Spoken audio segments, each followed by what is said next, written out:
Hi ಸ್ನೇಹಿತರೆ, ನೋಡಿ, ಸರ್ಕಾರದಿಂದ ಗೃಹಲಕ್ಷ್ಮಿ ಯೋಜನೆಯ 3 ತಿಂಗಳ 6,000 ಹಣನ ಕೊನೆಗೂ ಕರ್ನಾಟಕದ 28 ಜಿಲ್ಲೆಗಳ ಪ್ರತಿಯೊಂದು ಫಲಾನುಭವಿಗಳಿಗೆ ನಾಳೆ ಮಂಗಳವಾರ ಜುಲೈ 8ರಿಂದ ಸರ್ಕಾರ ಜಮಾ ಮಾಡ್ತಾ ಇದೆ. ಈ ಬಾರಿ ಈ 3 ತಿಂಗಳ 6,000 ಹಣನ ಕರ್ನಾಟಕದ ಸುಮಾರು 1 ಲಕ್ಷಕ್ಕಿಂತ ಅಧಿಕ ಫಲಾನುಭವಿಗಳಿಗೆ ಸರ್ಕಾರ ಕ್ಯಾನ್ಸಲ್ ಮಾಡಿದೆ. ಬನ್ನಿ ಸ್ನೇಹಿತರೆ, ಸರ್ಕಾರ ಯಾವ ಫಲಾನುಭವಿಗಳ ಬ್ಯಾಂಕ್ ಖಾತೆಗೆ ಈ 3 ತಿಂಗಳ 6,000 ಹಣನ ಜಮಾ ಮಾಡ್ತಾ ಇದೆ ಮತ್ತು ಯಾವ ಫಲಾನುಭವಿಗಳಿಗೆ ಈ 6,000 ಹಣ ಕ್ಯಾನ್ಸಲ್ ಆಗಿದೆ ಅಂತ ನಾನು ನಿಮಗೆ ಈ ಒಂದು ವಿಡಿಯೋದಲ್ಲಿ ತಿಳಿಸ್ಕೊಡ್ತಾ ಇದ್ದೀನಿ. ಅದಕ್ಕಿಂತ ಮೊದಲು ನೀವೇನಾದ್ರೂ ಇನ್ನೂ ಕೂಡ ನನ್ನ ಚಾನಲ್ನ ಸಬ್ಸ್ಕ್ರೈಬ್ ಆಗಿಲ್ಲ ಅಂದರೆ ದಯವಿಟ್ಟು ಪ್ರತಿಯೊಬ್ಬರು ಚಾನಲ್ನ ಸಬ್ಸ್ಕ್ರೈಬ್ ಮಾಡ್ಕೊಳ್ಳಿ, ಹಾಗೆ ವಿಡಿಯೋಗೆ ಒಂದು ಲೈಕ್ನ ಕೊಡಿ.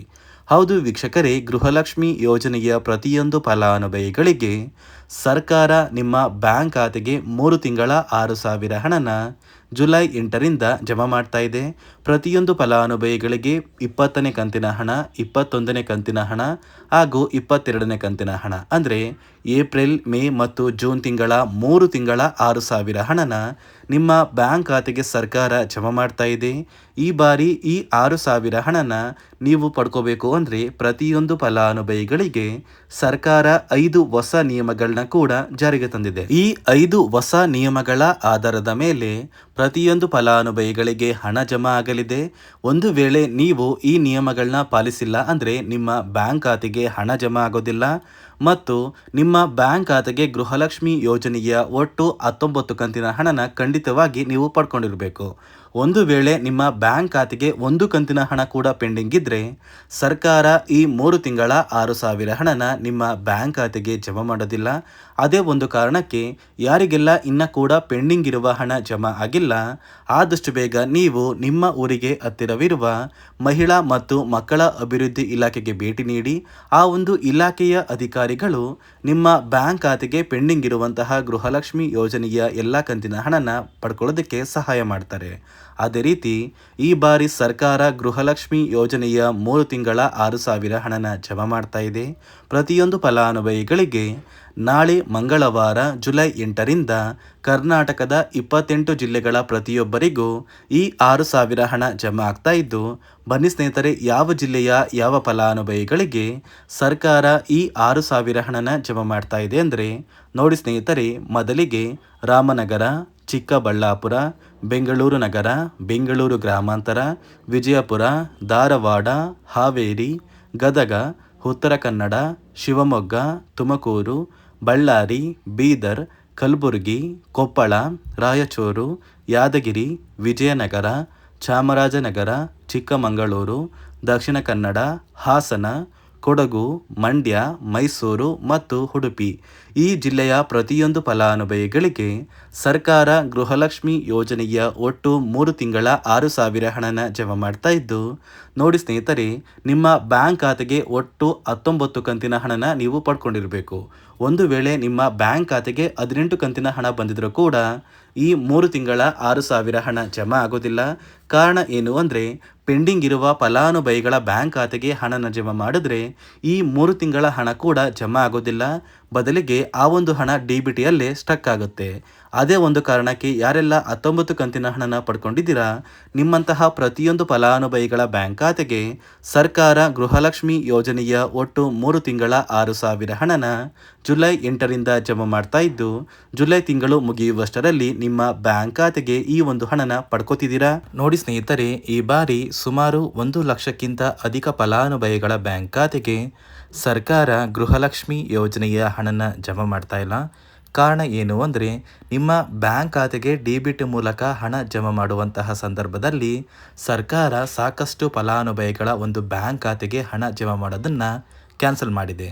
ಯಾಕಂದರೆ ಇತ್ತೀಚೆಗೆ ಹಣಕಾಸು ಇಲಾಖೆ ಜಾರಿಗೆ ತಂದಿರುವ 5 ನಿಯಮಗಳ ಆಧಾರದ ಮೇಲೆ ಪ್ರತಿಯೊಂದು ಫಲಾನುಭವಿಗಳಿಗೆ ಸರ್ಕಾರ ಈ ಒಂದು ಹಣನ ಜಮಾ ಮಾಡ್ತಾ ಇದ್ದು, ಯಾರೆಲ್ಲ ಫಲಾನುಭವಿಗಳು ಈ ನಿಯಮಗಳನ್ನ ಪಾಲಿಸಿಲ್ಲ ನಿಮ್ಮ ಬ್ಯಾಂಕ್ ಖಾತೆಗೂ ಕೂಡ ಹಣ ಜಮಾ ಆಗೋದಿಲ್ಲ. ಹಾಗಾದರೆ ಬನ್ನಿ ಸ್ನೇಹಿತರೆ, ಸರ್ಕಾರ ಜಾರಿಗೆ ತಂದಿರುವ ಆ 5 ಹೊಸ ನಿಯಮಗಳು ಏನು ಅಂತ ನಾನು ನಿಮಗೆ ತಿಳಿಸ್ಕೊಡ್ತಾ ಇದ್ದೀನಿ. ನೋಡಿ ಸ್ನೇಹಿತರೆ, ಮೊದಲನೆಯ ಒಂದು ನಿಯಮ ಬಂದು ಸಾಕಷ್ಟು ಫಲಾನುಭವಿಗಳು ಹೊಂದಿರುವಂತಹ ಒಂದು ರೇಷನ್ ಕಾರ್ಡ್ ಏನಿದೆ, ಆ ಒಂದು ರೇಷನ್ ಕಾರ್ಡ್ನ ಮನೆಯ ಸದಸ್ಯರ ಪ್ರತಿಯೊಬ್ಬರ ಒಂದು ಆಧಾರ್ ಕಾರ್ಡ್ನ ನಿಮ್ಮ ರೇಷನ್ ಕಾರ್ಡ್ಗೆ ಕಡ್ಡಾಯವಾಗಿ ಲಿಂಕ್ ಮಾಡಿಸ್ಬೇಕು. ಅಂದರೆ ಈ ಒಂದು ಲಿಂಕ್ ಮಾಡಿಸುವಂತಹ ಒಂದು ಪ್ರೊಸೀಜರ್ಗೆ ಸರ್ಕಾರ KYC ಅಂತ ಕರೀತಾರೆ. ನಿಮ್ಮ ರೇಷನ್ ಕಾರ್ಡ್ಗೆ ಇನ್ನೂ ಸಹ KYC ಆಗಿಲ್ಲ ಅಂದರೆ ನಿಮ್ಮ ಬ್ಯಾಂಕ್ ಖಾತೆಗೆ ಸರ್ಕಾರ ಮುಂದಿನ ದಿನಗಳಲ್ಲಿ ಗೃಹಲಕ್ಷ್ಮಿ ಯೋಜನೆಯ ಹಣನ ಕ್ಯಾನ್ಸಲ್ ಮಾಡುತ್ತೆ. ಅದೇ ರೀತಿ ಎರಡನೆಯ ಒಂದು ನಿಯಮ ಬಂದು ಸಾಕಷ್ಟು ಫಲಾನುಭವಿಗಳು ಕಳೆದ 3 ತಿಂಗಳಿಂದ ಸರ್ಕಾರದಿಂದ ಬರ್ತಾ ಇರುವಂತಹ ಒಂದು ರೇಷನ್ ಏನಿದೆ, ಅಂದರೆ ಉಚಿತ ಅಕ್ಕಿ ಏನಿದೆ, ಈ ಒಂದು ರೇಷನ್ನ ಪಡ್ಕೋತಾ ಇಲ್ಲ. ಒಂದು ವೇಳೆ ಕಳೆದ 3 ತಿಂಗಳಿಂದ ನೀವು ರೇಷನ್ನ ಪಡ್ಕೊಂಡಿಲ್ಲ ಅಂದರೆ ಸರ್ಕಾರ ನಿಮ್ಮ ಬಳಿ ಇರುವಂತಹ ಒಂದು ರೇಷನ್ ಕಾರ್ಡ್ನ ಕ್ಯಾನ್ಸಲ್ ಮಾಡುತ್ತೆ. ನಿಮ್ಮ ರೇಷನ್ ಕಾರ್ಡ್ನ ಸರ್ಕಾರ ಕ್ಯಾನ್ಸಲ್ ಮಾಡಿದರೆ ನಿಮ್ಮ ಬ್ಯಾಂಕ್ ಖಾತೆಗೆ ಗೃಹಲಕ್ಷ್ಮಿ ಯೋಜನೆಯ ಹಣ ಇರ್ಬೋದು ಮತ್ತು ಸರ್ಕಾರದಿಂದ ಬರುವಂತಹ ಒಂದು ಸೌಲಭ್ಯಗಳನ್ನ ನೀವು ಕಳ್ಕೋಬೇಕಾಗುತ್ತೆ.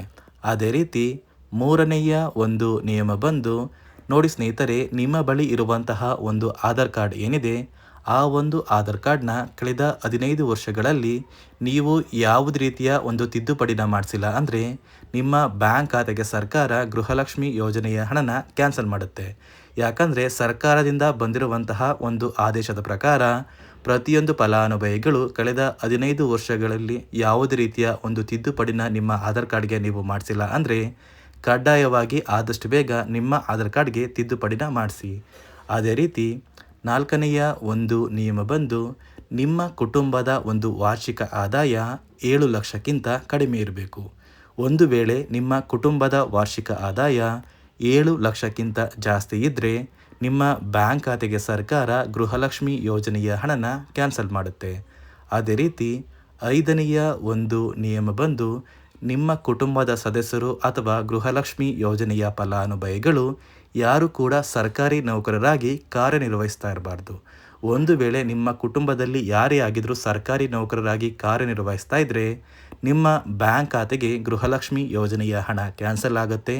ಈ 5 ನಿಯಮಗಳ ಆಧಾರದ ಮೇಲೆ ಪ್ರತಿಯೊಂದು ಫಲಾನುಭವಿಗಳಿಗೆ ಸರ್ಕಾರ ಹಣ ಜಮಾ ಮಾಡ್ತಾ ಇದೆ.